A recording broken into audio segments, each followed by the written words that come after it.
pedagogika tarixidan 3-mavzu sharq uyg'onish davrida ta'limiy axloqiy fikrlar rivoji mavzamiz va bugungi mavzumizda 8 ta rejadan iborat bo'lgan quyidagi rejalar bilan tanishamiz. Hammamizni qalbidan qaraymiz. Rejalar 8 ta rejadan iborat. Qaraymiz, bizda savollarimiz bor, bu savollari. Bugungi tayanch tushunchalarni ham bilib qo'yaylik. Bugun bizda mavzumizda eng asosiy tayanch tushunchalar Renessans. Ko'pchiligingiz eshitgansizlar. Hozirgi kunda ham bizning so'z boyligimizda ko'proq Renessans so'zlari ko'p uchrayapti. Ayniqsa Yangi O'zbekiston 3-Renessans deb aytilyapti va Renessans o'zi nima tushunchalarini bilib olamiz. Baytul hikmat, arifmetika, akademiya, metafizika, xalifalik, uyg'onish davri, devon, donishmandlik uyi, xalifa, javon mard, mana javon mard tushunchasini ham bugun bilib olamiz. Hujjatlar qachon bizga kerak bo'ladi? Shahzod. Aynan qaysi davrda hujjatlarga murojaat etamiz? Hujjatlar o'sha bizda yozib qoldirilgan manbalarni asl yoki asl emasligini manbasi haqida va men bu haqda aytdim. Hujjatlar ko'proq o'sha qo'l qo'yilgan, muhr bosilgan hujjatlar bizga qaysi davrda ko'proq kerak bo'ladi deganman.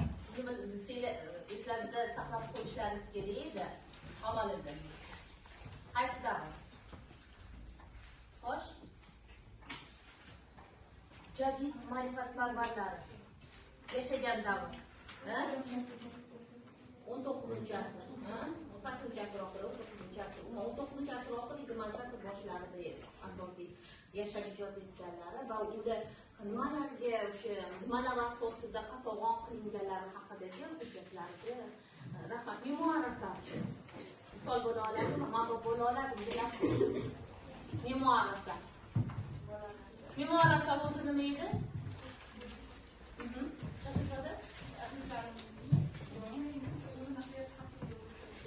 Tarzda va o'zi ishtirok etgan ko'rgan qaysi asari bu yaqinda nimasini hadis o'zi nima? Hadis nima va u davr qaysi davr? Payg'ambarimizning qilgan ishlari, aytgan so'zlari va amallari yozilgan bo'ladi. 14-asrdan 14-asrning demak eng qadimgi davrlarda 7-asrda o'rgandik va 7-asrda islomning kirib kelishi va bizda ma'lum mana shu davrlarning orasida bizda eng katta bir bo'lish yasagan davr borki, bu sharq uyg'onish davri deganligi. Mana yana bir marta sizga takrorlayman, arablar Navoiyni bosib olgandan keyin madaniy siyosiy hayotda umuman ma'naviy hayotda juda katta bir o'zgarishlar sodir bo'ldi dedik. Bu davrda nimalar bizning pedagogika fanimizga oid bo'lgan maktab va madrasalar qurila boshlandi, tashkil eta boshlandi va albatta dasturlar asosida edi. Mana shu davrda aynan maktablarga yoki bo'lmasam ilm olish endi odamlarning hayotida oldin masalan majburiy tarzda qilingan bo'lsa, endi odamlarning o'zlari xohish, istak bilan o'zlari ta'lim olishni demak bildira boshlashdi. Hattoki bolalarni o'zlari maktablarga olib kela boshlashdi. Natijada mana shunday ko'tarinkilik bo'lganligi uchun ham ilm olish bo'yicha ko'pchilikda o'sha xohish va istak paydo bo'la boshladi. Ana endi bu davrda o'sha arab xalifaligidagi o'sha yuz bergan bunday o'zgarishlar islom dinining tarkib topishida o'sha madaniy hayotga ta'sirini o'tkaza boshladi. Odamlarda o'sha ko'tarinkilik paydo bo'ldi, ilm olishga bo'lgan ishtiyoq paydo bo'ldi. Bu ayniqsa o'sha arab xalifaligidagi boshqaruvchi Harun ar-Rashid, ya'ni aynan xalifa Harun ar-Rashid davrida juda ham katta o'zgarishlar bo'lgan. Ya'ni 9-asrdan boshlab, ya'ni bu davrdan boshlab sharq uyg'onish davri, ya'ni 8-9-asrlar deyiladi. 9-asrdan 11 ayrim manbalarda 12-asrlargacha bo'lgan davrlar sharq uyg'onish davri, ya'ni ilk birinchi Renessans deyiladi. Bu haqda bizda hozir video bor, video albatta qo'yamiz.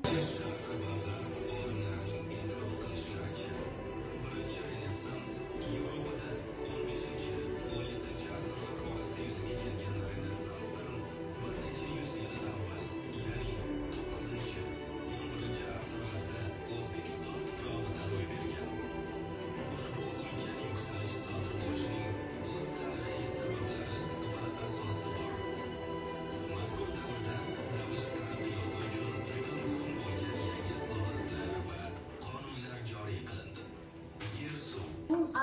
boshqargan davr odamlarni, olimlarni yig'ilib mana shu markazda faoliyat yuritishiga sharoit yaratib berib va odamlar chin dildan, hattoki mana bilamizki, qomusiy olimlarimiz, bizning o'rtamizda tug'ilib o'sgan qomusiy olimlarimiz aynan Arabistonga borib, aynan shu yerga borib qiyinchiliklar bilan u yerda o'sha ilmiy faoliyat olib borgan olimlarimizni bilamiz va mana shu joyda demak ilm maskani ochiladi va bu ilm maskani donishmandlik uyi deb ataladi, ya'ni Baytul Hikma. Arablar bostirib kirganida mana o'tgan mavzularimizda aytgandim, ko'proq vayronagarchiliklar, bor narsani yo'q qilishlar, ayniqsa o'sha Beruniyning asarlarida ham keltirib o'tilgan, ya'ni Qutaybaning o'sha u davrda o'sha bor narsalarni yo'qotishga, Xorazmdagi ilmu ulamolar, ruhoniylarni o'sha yo'q qilishga harakat qilinishi, keyinchalik esa bu narsalar barham topilib, yo'q qilingan narsalar sekin asta o'z o'rnini to'ldira boshladi va tarixda yana bir yaxshi bir yuksalish bir paydo bo'la boshladiki, yo'q narsalarni o'rniga yana kashf etila boshladi va bu davr eng shu rivojlanish. Endi shu davrda yaratilgan qanday tarixiy manba bo'lmasin, qanday bir tarixiy ashyo bo'lmasin, asari bo'lmasin, o'sha davrning muqaddas o'sha tarixiy asarlari sifatida keltirishimiz mumkin bo'ladi. Shu bilan birga bu davrda nafaqat arab tili, balki fors tojik tilida ham asarlar yaratila boshlandi. Fors tojik tilida ham hujjatlar yuritila boshladi. Bu esa mana shu davrda olimlarning arab tilini o'rganishga bo'lgan yoki bo'lmasam fors tojik tilini o'rganishga bo'lgan ishtiyoqi va ular birgalikda ana shu til orqali ham boshqa davlatlardagi olimlar bilan birgalikda gaplasha boshlashdi. Keladigan bo'lsak, bu davrda o'sha Xorazm, Buxoro, o'sha davlatlar shaharlarida olimlar sekin asta endi ilmiy tarzda asarlar yaratila boshlandi va bu davrlarda boya aytganimdek ijtimoiy siyosiy hayotda ham ko'tarinkilik bo'ldi va olimlar aynan mana shu odamlarni mana shunga jalb etishni eng asosiy maqsad qilib qo'ydi va bu davrlar mana shu Saljuqiylar, Saymoniylar davrida biz aytishimiz mumkin, mana shunday olimlarning, ulamolarning yetishib chiqishiga sababchi bo'ldi. Al-Xorazmiy bilamiz matematika fanining otasi deymiz. Qanday asar edi ma'lum? Al-Jabr, Al-Muqobala. Ya'ni bu asarda shu nimani tarannum etadi? Marhamat, sizlardan so'rayman. Albatta buni bilsanglar kerak endi. Al-Jabr, Al-Muqobala nimani ochib beradi? Algebra faniga asos soladi. Shu bilan birga Malakis uni shunday raqamlaydiki, har bitta raqamni o'chib ketmasligini ochib beradi. Endi qaranglar, bu matematika, algebra aniqlarni qilgan bo'lsa, biza uni pedagogik jihatdan pedagogiyaga qo'shgan hissasi nima degan savolga, demak, pedagogikada Al-Xorazmiy bilish nazariyasiga asos solgan. Qos Hojib, Yusuf Qos Hojib haqida nima deyishimiz mumkin? Taniqli shoir va mutafakkir. 11-asrda Qoraxoniylar davlatida yashab ijod etgan, ya'ni bunisi g'oniy deb ham aytiladi. Demak, yaratgan asari Qutadi Xudrik asari. Eshitganmisizlar? Endi mana shu yerda diqqat bilan eshitinglar. Men sizlarga aytuvdim, asar, falsafiy asar, ya'ni ma'naviy o'sha ma'rifiy asar yoki bo'lmasa o'sha ta'limiy axloqiy asarlar bu davrda yaratilmagan oldin aytdim. Demak, Qodisnomada shu joyda o'zi muqaddimasida keltiradi.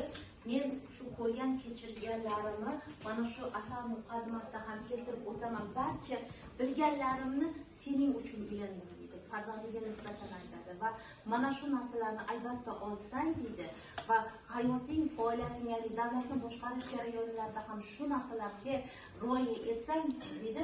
Demak, eng asosiy o'sha kamolga yetkazish uchun kerak bo'ladigan asosiy tavsiyalar deb ko'rsataman degan fikrni mana shu asarning, Qobusromonning muqaddimasida keltirib